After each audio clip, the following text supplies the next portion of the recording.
Hello students, ये last topic है हमारे चैप्टर का, chapter number 11, force and pressure. इस लेक्चर में हमारा ये टॉपिक जो है ख़त्म हो जाएगा, हमारा ये चैप्टर जो है फिनिश हो जाएगा। तो स्टार्ट करते हैं हम। Pressure exerted by liquid and gas. जो प्रेशर है वो लिक्विड और गैस पे कैसे एक्सर्ट करती है, हम इसको कुछ एक्सपेरिमेंट के थ्रू देखेंगे। तो यहाँ पर मैं आपको एक्सपेरिमेंट डायग्राम के थ्रू समझाती हूँ। इसमें क्या है, एक हमने इस तरीके से एक सिलेंडर शेप की पाइप ले लिए, चाहे प्लास्टिक की ले ले चाहे ग्लास की ले ले, जैसे मर्जी, ठीक है। नीचे एक रबड़ की शीट बांध दिया है। उसके बाद इसमें हमने थोड़ा सा पहले क्या कर दिया, वाटर डाला। फिर बाद में क्या बोला अपने, उसके बाद यहाँ पर ये जो इसकी लेवल है, इसका बैलून का लेवल है, इसको हमने चेक किया। बाद में अपने फ्रेंड से बोलो कि क्या कहते हैं, इसमें और पानी डालने के लिए। उसका फिर से इसका जो है रबर शीट, इसका लेवल चेक करो। तो हम क्या देखेंगे, इसका लेवल क्या हो रहा है, बढ़ रहा है। ठीक है, शीट क्या हो रही है, बढ़ रही है।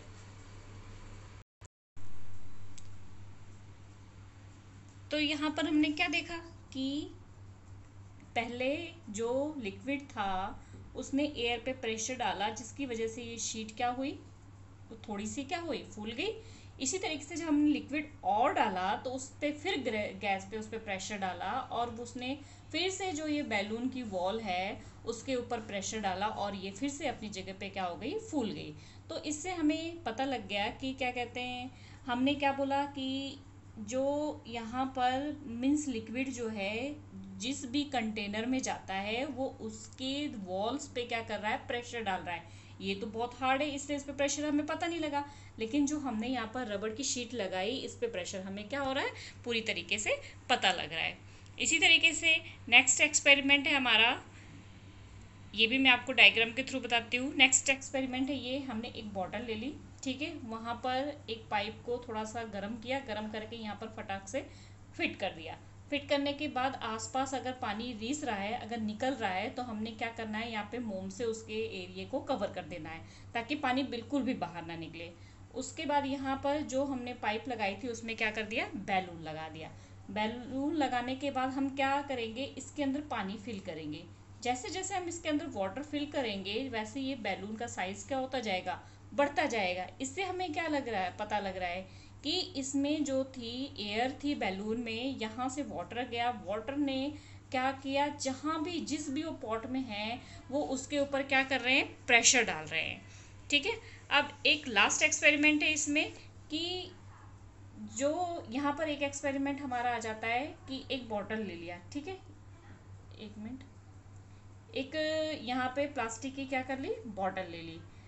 अब इस बॉटल में 4 होल्स कर दिए चारों साइड। एक इधर हो गया हमारा, एक इस साइड हो गया, इधर हो गया, इधर हो गया, एक दूसरे साइड। सारे होल्स जो हैं बिल्कुल अपनी बराबर जगह पर, ठीक है। बराबर जगह पर होने पर क्या हो जाएगा कि जब हम इसके अंदर पानी डालेंगे, इसके अंदर वाटर डालेंगे, तो क्या होगा, हम देखेंगे पानी का प्रेशर चारों तरफ से बराबरी से निकल रहा है। इससे हमें क्या पता लग रहा है कि एयर एक समान प्रेशर लगाती है एटमॉस्फेयर में।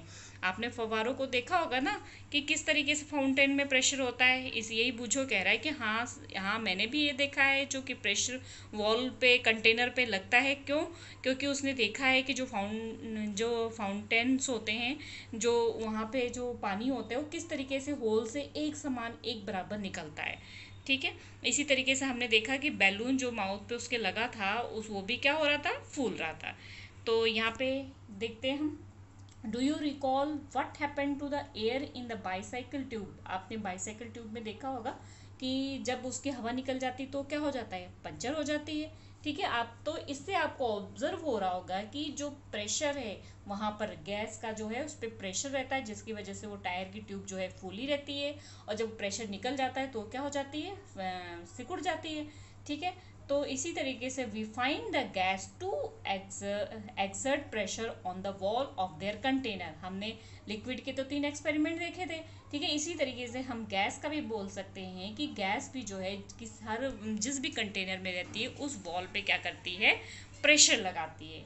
Now last topic is atmospheric pressure. Atmospheric pressure क्या होता है, you know that there is air all around us. हम आपको पता है कि हमारे चारों तरफ क्या है, एयर है, ठीक है। तो envelope of air is known as atmosphere. जो हमारे तरफ इन्वेलप है मीन्स एक कवर है जो हवाओं का, उसे क्या बोलते हैं? Atmosphere. Atmosphere air exerted up many kilometre above the surface of the earth. जो हवा का दबाव होता है, प्रेशर होता है, वो हमारे एटमॉस्फेयर में बहुत किलोमीटर तक होता है। The pressure exerted by the air known as the atmospheric pressure. इस प्रेशर को कहते हैं एटमॉस्फेरिक प्रेशर। जो एयर का प्रेशर होता है हमारे चारों तरफ, उसे एटमॉस्फेरिक प्रेशर कहते हैं। तो we know that pressure is force per unit area. मतलब प्रेशर हमने पहले भी पढ़ा हुआ है, क्या होता है? पर यूनिट एरिया। मतलब अगर इस एरिया पे जो हम प्रेशर लगा रहे हैं उसे क्या बोलते हैं? प्रेशर बोलते हैं। तो एटमॉस्फेरिक प्रेशर क्या हो गया? एटमॉस्फेयर में जो प्रेशर लग रहा है वो एटमॉस्फेरिक प्रेशर हो गया। ठीक है। If we imagine a unit area very long cylinder standing on it the fill with air, then the force of the gravity on the air is this cylinder is the atmospheric pressure।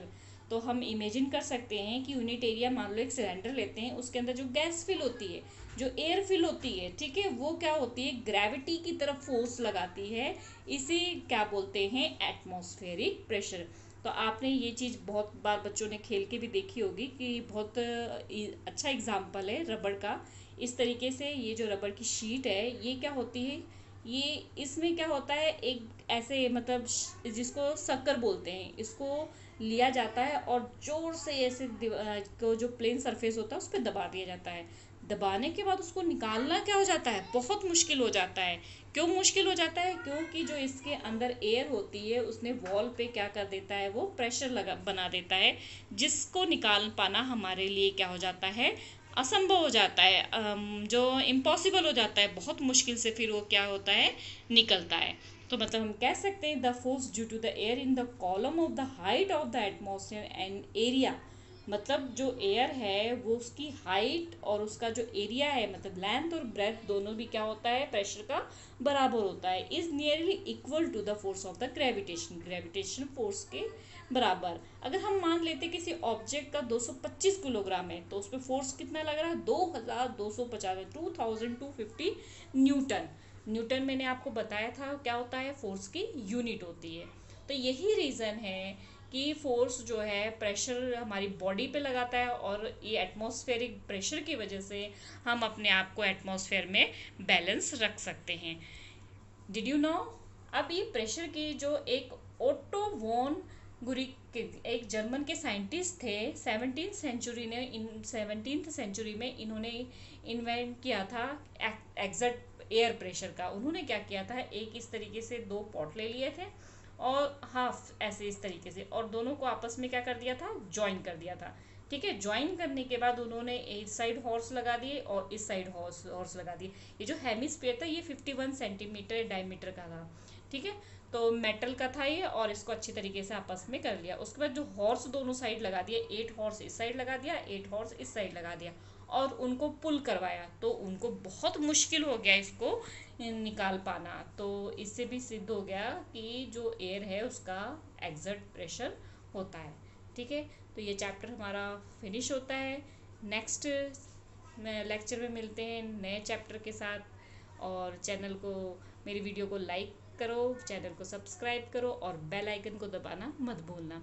आप लोग like करोगे तभी मैं आगे video बना पाऊँगी। Okay. तभी मुझे लगेगा कि हाँ आप लोग पसंद करते हो वीडियो को, तभी मैं आगे वीडियो बनाऊँ और अच्छी तरीके से। ओके। Bye bye.